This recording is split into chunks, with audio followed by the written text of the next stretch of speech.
I just needed something different. I wanted to escape a little bit.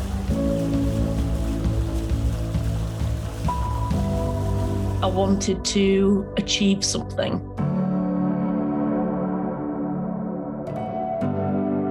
And I wanted to challenge myself. So then in the future, whenever you come across any just life challenges, I can say, well, if I rode an ocean, I can get over this.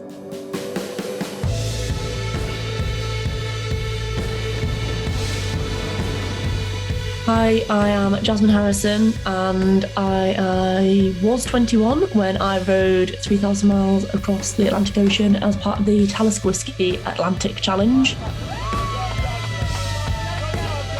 And I am the youngest solo female to ever row across the Atlantic or any ocean, gaining a new world record. So the row is 3,000 miles. I rode 2,912 nautical miles, which in road miles is like 3,300 and something. And it took me 70 days, 3 hours and 48 minutes. Oh my God, this is the most exciting thing ever in my life. I started on the 12th of December 2020 and finished on February the 20th, 2021 in Antigua, from starting in La Gomera in the Canary Islands. Yeah, life at sea just sort of became natural, like you just get used to it. I struggled to eat, to be fair. I'm meant to eat dehydrated ration packs and I didn't like them, so I just ate a lot of biscuits and chocolate and the good stuff, really. Chocolate spread, peanut butter. You cannot go wrong with these. Now, if you do anything today, it's going to be this, because I'm not doing anything else, really. I've tried to row, and that's not working out. Let's get some peanut butter and get some chocolate spread. There you go. And it is honestly the best thing you've ever tasted in your life. It felt like every single day there was a different ocean out there. Some days it was flat calm, other days it was massive swell and the waves were crashing over the top of you. So Argo is 21 feet long, has 2 cabins. One is a storage cabin and one is my sleeping cabin. Sleeping cabin's volume is less than half the size of a red telephone box, but is my space. And actually, the smaller it is, the more safe you feel, I found. I quite like living in such a small space. It makes you feel that you don't need any more. It gives you a basic life. So to think, I don't need an entire bedroom. Who needs a whole bedroom? Just give me a bed. So I had never rowed before, never rowed in my life ever. And then I first rowed at the start line to the 2019 race in the December, which I figured out I couldn't row at all. And it was awful. But I've always been a swimmer my entire life. I've always been into every different sport, and I was doing some travelling. So I'd gone off and done a bit of an adventure, and I thought that's what I wanted. And something just wasn't sitting right. I was like, there's something else that I'll need to do.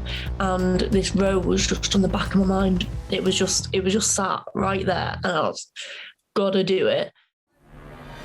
So training to do the row, I started training a year in advance, so in January, to be set off in December. And I got my boat Argo in the July and spent most of the summer rowing. I did 120 hours on Argo on the water from Hartlepool. 20 of them had to be in darkness, so rowed overnight a few times. And I also was just, every single day I would try and go out whenever I could. That was the training, and then it was training of your mind and your body as well. Needed to put on a little bit of weight, so then I could actually then do an expedition and be sustained for 70 days in a row.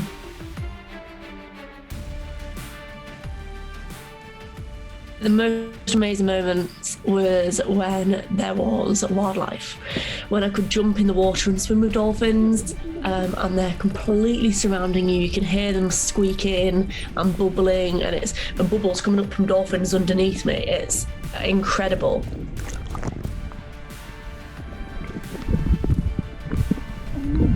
The sunset at sea and there's no land around.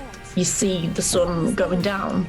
It lights up a full 360 the whole way around you because of the reflections off the water, the clouds, and it is just mesmerising seeing every different colour out there.